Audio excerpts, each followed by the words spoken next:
Hello मेरे प्यारे Newton's. आज हम एक बहुत ही इंटरेस्टिंग टॉपिक करने वाले हैं, कॉन्स्ट्रेंट मोशन। अब कॉन्स्ट्रेंट मोशन मोशन तो स्टडी किया था सर, कॉन्स्ट्रेंट मोशन क्या है? तो इसको बेस्ट स्टडी करते हैं एग्जाम्पल से। So let us take one example and will try to understand कि किस तरीके से motion of one particle can be related to another particle by implying some constraint. Constraint का मतलब क्या होता है? बंधन। मतलब कुछ आपस में बंधे हुए हैं इस तरीके से एक डोर से, जिसकी वजह से उन दो पार्टिकल का मोशन एक दूसरे पे डिपेंडेंट है। अब सपोज एक हम इस तरीके से एक लैडर रख देते हैं ऑन, ये ज़मीन पे कोई फ्रिक्शन नहीं है और एक लैडर रखा हुआ है जो स्लिप कर रहा है, और इस लैडर की इस साइड की कुछ वेलोसिटी है, लेट्स से इसको मैं बोल देता हूँ a, और इसकी वेलोसिटी को बोल देता हूँ va, और यहाँ पे एक वेलोसिटी है नीचे की ओर और इसको बोल देते हैं vb, और इस पॉइंट को बोल देते हैं b, और एक एंगल दिया हुआ है थीटा। अब किसी भी थीटा पे आपको va और vb में रिलेशन ढूंढना है। बहुत सारे तरीके हैं इसके, लेकिन अब आप देखो इस पूरी चीज़ में हम देखेंगे कि कॉन्स्ट्रेंट से हम कैसे इसको अप्रोच कर सकते हैं। मतलब va जो ये वेलोसिटी है, a की वेलोसिटी जो कि हॉरिजॉन्टल है, वेरस b की जो वेलोसिटी है वर्टिकल है, ये किससे कॉन्स्ट्रेंट है? इस x एक्सिस और इस y एक्सिस से कॉन्स्ट्रेंट है, इनसे बधा हुआ है, क्योंकि ये इसके ऊपर टिका हुआ है बी वॉल पे और a फ्लोर पे। तो इस तरीके से a आगे बढ़ेगा तो b नीचे की ओर जाएगा, और a और b की वेलोसिटी एक दूसरे से रिलेटेड है। कैसे रिलेटेड है? Let's try to find out. तो अगर मैं किसी भी टाइम पे बोलता हूँ दिस इज y, ये जो लेंथ है इसको मैं y बोल देता हूँ। मतलब y क्या हो गया? ये o अगर मैं बोलता हूँ तो OB is equal to y। ठीक है, लिख देता हूँ मैं यहाँ पे। और OA इज द लेंथ जो कि हॉरिजॉन्टल लेंथ है, इसको हम बोल देते हैं x। तो AB हम बता सकते हैं, बिल्कुल बता सकते हैं। AB क्या हो जाएगा? AB हो जाएगा x square plus y square, और हम उसका अंडर रूट, है ना। ये बोल सकते हैं कि AB जो लेंथ है L, अगर मान लिया L कह दिया तो L is equal to under root of x square plus y square. अब मजे की बात यह है यहाँ पे कि जो L है, लैडर की लेंथ तो कभी चेंज होगी नहीं, तो मैं बोल सकता हूं L क्या है? L लैडर की length and this is constant. बोल सकता हूं ये, बिकॉज लैडर की लेंथ कभी भी चेंज नहीं हो रही। ये लेंथ चाहे मैं यहां पे रखूं या थोड़ी देर गिरने के बाद अगर मैं इस तरीके से देखता हूं तब भी लेंथ तो लेंथ L ही रहेगा, है ना। अगर ये इस तरीके से यहां आ जाता है तब भी लेंथ L ही रहेगा। So L is always constant. अब इसी कॉन्स्ट्रेंट को अगर हम यूज करेंगे तो we can actually find the relation between the velocity a and b। तो अभी इसको हटा देते हैं इस पॉइंट को। अब हम देखते हैं कैसे हम इनको रिलेशन में डाल सकते हैं। हम बोल सकते हैं एल स्क्वायर विच इज इस लेंथ का square is equal to x square plus y square, ये बोल सकता हूं। और अगर मैं दोनों साइड को डिफ्रेंशिएट करूं विथ रिस्पेक्ट टू टाइम तो मैं बोल सकता हूं 2l, इसका differentiation dl by dt is equal to 2x dx by dt plus 2y यहां पे dy बाई dt। अब यहां पे देखो आप, y की लेंथ कम हो रही है, देयरफॉर जो rate of change of y होगा वो नेगेटिव होगा, क्योंकि y की लेंथ ये अगर आगे जाएगा तो ये नीचे आएगा, और y की लेंथ कम हो रही है। अगर y की लेंथ कम हो रही है तो पहले अगर कुछ अगर 10 मीटर थी तो बाद में 9 मीटर हो जाएगी, and therefore rate of change भी उसका नेगेटिव होगा। नेगेटिव केवल इंडिकेट करता है direction, and therefore we can actually put a negative sign, और नहीं भी करना है तो you can leave just like that. तो अब मैं बोल सकता हूं कि ये जो dl बाई dt है ये क्या होगा? dl by dt will be equal to, ये dl by dt will be equal to 0, क्योंकि L इज कांस्टेंट और कांस्टेंट का डिफरेंशिएशन कितना होता है? 0। तो लेफ्ट हैंड साइड तो 0 हो गया और राइट हैंड साइड हो गया 2x v dx by dt क्या हो जाएगा? va हो जाएगा, because this is velocity of a, ये वाला। और यहां पे मैंने बोला माइनस साइन ले लेते हैं, माइनस केवल इंडिकेट करेगा नेगेटिव डायरेक्शन, बट अगर नहीं लेना है तो रहने देते हैं इसको, और ये हो जाएगा 2y dy बाई dt क्या हो जाएगा? हम बोल देंगे dy by dt is equal to vb। अब यहां से आ जाएगा, अगर मुझे कोई भी एक चीज़ दी रहेगी, अगर मान लो VA दिया रहता है क्वेश्चन में, तो मैं बोल सकता हूँ VB is equal to minus x by y, minus x by y, 2 और 2 तो कैंसिल हो गया, minus x by y VA। मतलब अगर A की वेलोसिटी पॉजिटिव है, अगर A को हमने पॉजिटिव डायरेक्शन में माना है, तो B जो है नेगेटिव डायरेक्शन में जाएगा, and that is what negative sign is indicating. ठीक है, हम पहले भी अज्यूम कर सकते हैं, नहीं करना है तो यहाँ इसका मतलब ये हो जाएगा। And therefore this will be equal to x by y, क्या है यहाँ पे देखो, x upon y, y by x tan theta है, तो मैं ये लिख सकता हूँ minus VA upon tan of theta, या फिर आप डायरेक्टली 1 बाई टैन थीटा भी लिख सकते हो, नहीं। So minus VA by VB is equal to minus VA by tan theta, है ना। x बाई वाई हमने इस तरीके से रिलेशन ढूंढ लिया। तो अगर हमें VB निकालना है तो हम ये निकाल लेंगे। अब यहाँ से बहुत सारी चीज़ें आप और कैलकुलेट कर सकते हो। अगर A दिया हुआ है और आपको d थीटा बाई dt निकालना है, तो क्या कॉन्स्टेंट यूज करेंगे, तो that is the next thought process. तो देखो यहाँ पे क्या है, मैं लिख सकता हूँ x ये दिया हुआ है अगर, और मुझे d थीटा बाई dt निकालना है, तो मैं लिख सकता हूँ this is equal to L of cos theta, लिख सकता हूँ मैं ये। इसका मतलब क्या हुआ, मैं दोनों को डिफ्रेंशिएट कर देता हूँ दोनों साइड को, तो क्या हो जाएगा dx by dt will be equal to, L तो कांस्टेंट है, ये यही रह गया, कॉस थीटा का डिफरेंशिएशन क्या हो जाएगा minus sine theta, again minus का मतलब क्या है नेगेटिव डायरेक्शन, मतलब थीटा कम हो रहा होगा, into d theta by dt। ये डिफरेंशिएशन देख लेना आप खुद से कि हमने यहाँ पे d theta by dt chain rule से किया है।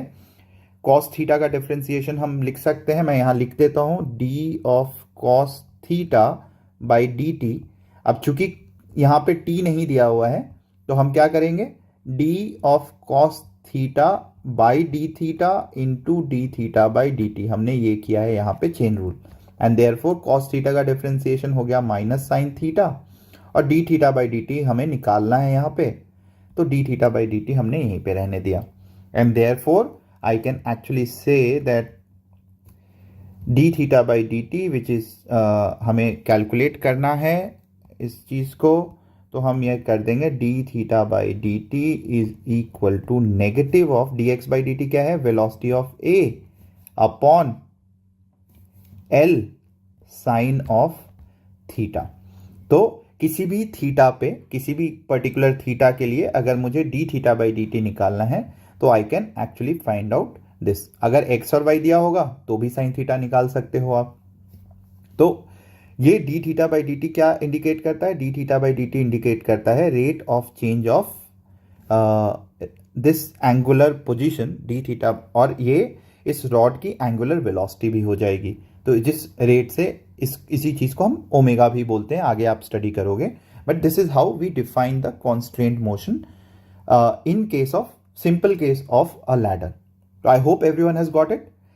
अब हम मूव करते हैं पुली के केस में। एक आज हम सिंपल पुली करेंगे और नेक्स्ट लेक्चर में हम कॉम्प्लिकेटेड पुलीज की बात करेंगे। Okay, so let's take example 2, a simple case of a pulley जिसमें केवल और केवल एक स्ट्रिंग लगा हुआ है। तो एक स्ट्रिंग लगा हुआ है सर, आपने क्या बोल दिया, ये बताते हैं अभी। सो मान लेते हैं एक ब्लॉक रखा हुआ है यहां पे, और ये ब्लॉक जो है पुली के ऊपर से, आप बहुत स्टडी करोगे इस टाइप के क्वेश्चंस को। अब ये जो है एक और पुली है, और इससे एक दूसरा ब्लॉक कनेक्टेड है, मान लेते हैं इस तरीके से, ये बोल देते हैं ए ब्लॉक और ये बोल देते हैं बी ब्लॉक, और ये पुली कहीं ना कहीं सीलिंग से कनेक्टेड है। तो थोड़ा सा इस तरीके से ठीक से ड्रॉ कर लेते हैं। अब आप देखो ये पूरी की पूरी जो स्ट्रिंग है, ये एक स्ट्रिंग है ना। मतलब आप देखो, अगर मैं यहां से स्टार्ट करूं, इस स्ट्रिंग को इस तरीके से स्टार्ट करूं, तो single string is connecting both the blocks, है ना, दिख रहा होगा आपको यहां पे। तो अब हम क्या करेंगे, इस टाइप के पुली के प्रॉब्लम्स में हमें कई बार एक्सेलरेशन ऑफ ए और बी में रिलेशन ढूंढना होता है, कई बार वेलोसिटी ऑफ ए और बी में रिलेशन ढूंढना होता है, और अगर आप अंत तक रुकोगे तो मैं इसका एक शॉर्टकट भी बताऊंगा, बट अभी फिलहाल के लिए तो हम लॉन्ग कट ही फॉलो करेंगे because we are trying to derive. तो सबसे पहले तो हम लेंथ्स डिफाइन कर लेते हैं। लेट्स से हर एक पुली जो फिक्स्ड पुली है, ये जो फिक्स्ड पुली है, हम ये दो पुलीज यहाँ पे फिक्स्ड हैं, है ना, इनको मार्क कर देते हैं इस तरीके से, और इनको मार्क करने के बाद then we will actually fix the lengths. ठीक है, हम इनकी, बिकॉज इसकी जो वेलोसिटी होगी वही बी की भी वेलोसिटी होगी, तो हमने इसलिए सेंटर ऑफ द पुली को मार्क कर दिया। हर जगह पे ये एक प्रोसेस होगा। नाउ अब हम स्ट्रिंग को अलग अलग हिस्सों में बांट देते हैं। सो लेट्स से ये हो गया हिस्सा x, इसको हमने x बोल दिया। फिर उसके बाद हमने बोल दिया कि भाई ये लेंथ, इसको भी, इस लेंथ को हमने इस तरीके से b डिफाइन कर दिया। अब इस लेंथ को हम डिफाइन कर देते हैं y। ठीक है, इस लेंथ को हम यहां से यहां तक y डिफाइन कर देते हैं। इसका रेडियस मान लेते हैं r1, आप देखना इसकी जरूरत नहीं पड़ेगी, और इसका रेडियस हम मान लेते हैं r2। अब मुझे अगर टोटल लेंथ लिखनी है इस पूरे स्ट्रिंग की, तो मैं बोल सकता हूं length of the string, length of the string. ठीक है, अब देखो हम क्यों कर रहे हैं ये चीज। Length of the string is equal to, सबसे पहला x, ये लिख देंगे। फिर उसके बाद ये जो पुली है इसका 1/4 हिस्सा, तो हम लिख देंगे 2 पाई आर पूरा हिस्सा होता है, एंड देयरफॉर पाई r1/2 जो हो गया ये इसका 1/4 हिस्सा हो गया, प्लस ये लेंथ देखो यहां से लेके इस सेंटर से लेके इस सेंटर तक हमने बोल दिया y। और फिर हम क्या करेंगे, फिर ये आधी लेंथ हम ले लेंगे, तो ये क्या हो जाएगा पाई r2, हम ये लिख सकते हैं। और फिर से हम क्या करेंगे, यहां से लेके वापस ये लेंथ, तो ये भी y है, और प्लस हम बात कर लेंगे यहां से हम b की, तो ये पूरी लेंथ इस तरीके से आ गई। So now I can say this is equal to x plus 2y plus सारे कांस्टेंट, क्योंकि पाई r1/2 ये कांस्टेंट है, क्योंकि इसकी ये वाला जो हिस्सा है ये तो चेंज नहीं हो रहा, या फिर पुली का ये जो आधा हिस्सा है ये तो हमेशा ही कांस्टेंट रहेगा। सो पाई r1 plus pi r2 plus b, ये पूरा का पूरा जो हिस्सा है ये कांस्टेंट है। आप लिखो या आप डायरेक्टली लिख सकते हो कांस्टेंट। तो आपका चेंज क्या हो रहा है, ये x चेंज हो रहा है और समय के साथ y की लेंथ चेंज हो रही है, बट b ये तो इतना ही रहेगा हमेशा, चाहे वो पूरा का पूरा एक कॉर्नर पे आ जाएगा और b नीचे आ जाएगा, तब भी ये b चेंज नहीं होगा। पाई r1 पाई r2 वो भी चेंज नहीं हो रहा, क्योंकि स्ट्रिंग इसके ऊपर वुंडेड है, बंधा हुआ है, तो ये कांस्टेंट हो जाएगा। तो मैं इसको लिख सकता हूं x plus 2y plus constant लिख देते हैं हम यहाँ पे, और ये लेंथ है। अब देखो कमाल की बात तो ये हो गई ना, लेंथ को हमने पूरा का पूरा इस कांस्टेंट से बांध दिया। अब दोनों को हम डिफरेंशिएट कर सकते हैं। लेंथ, इस पूरे स्ट्रिंग की लेंथ क्या है, constant, and therefore I can से dl/dt, ये जो स्ट्रिंग की लेंथ है इसको डिफरेंशिएट कर दिया, इज इक्वल टू dx/dt, सब इधर डिफरेंशिएट कर देते हैं, प्लस 2 इंटू 2 कॉन्स्टेंट है तो 2 बाहर, dy/dt plus d of constant by dt। अब आप देखो यहां पे क्या होगा, ये पूरी चीज जो है ये 0 हो गई, क्योंकि लेंथ हमेशा ही कांस्टेंट है, पूरे स्ट्रिंग की लेंथ कांस्टेंट है, और यही हमारा कांस्टेंट मोशन है, क्योंकि एक की मोशन, ए का जो मोशन है वो बी के मोशन पे डिपेंड कर रहा है, बी का मोशन ए के मोशन पे डिपेंड कर रहे हैं, और इस साइड पे ये भी कांस्टेंट है, तो इसको भी हम क्या करेंगे, इसको भी हम 0 कर देंगे। ठीक है, ये 0 हो गया, and this is equal to dx/dt क्या हो गया, 0 is equal to velocity of A, और यहां पे क्या हो जाएगा, plus 2 into velocity of B,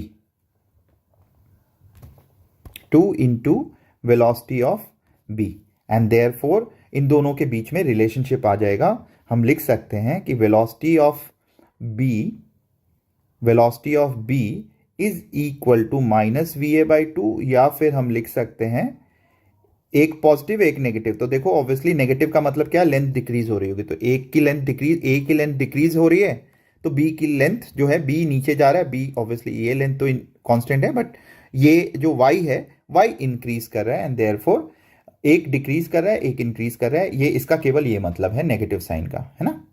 ठीक है, तो now we have got this relation, and similarly acceleration का भी रिलेशन कुछ इसी तरीके का होगा। इसको वापस से डिफरेंशिएट कर दोगे तो एक्सेलरेशन का भी रिलेशन आ जाएगा, a b, acceleration of b is equal to minus a by two. इस तरीके से आपका एक्सेलरेशन का भी रिलेशन आ गया।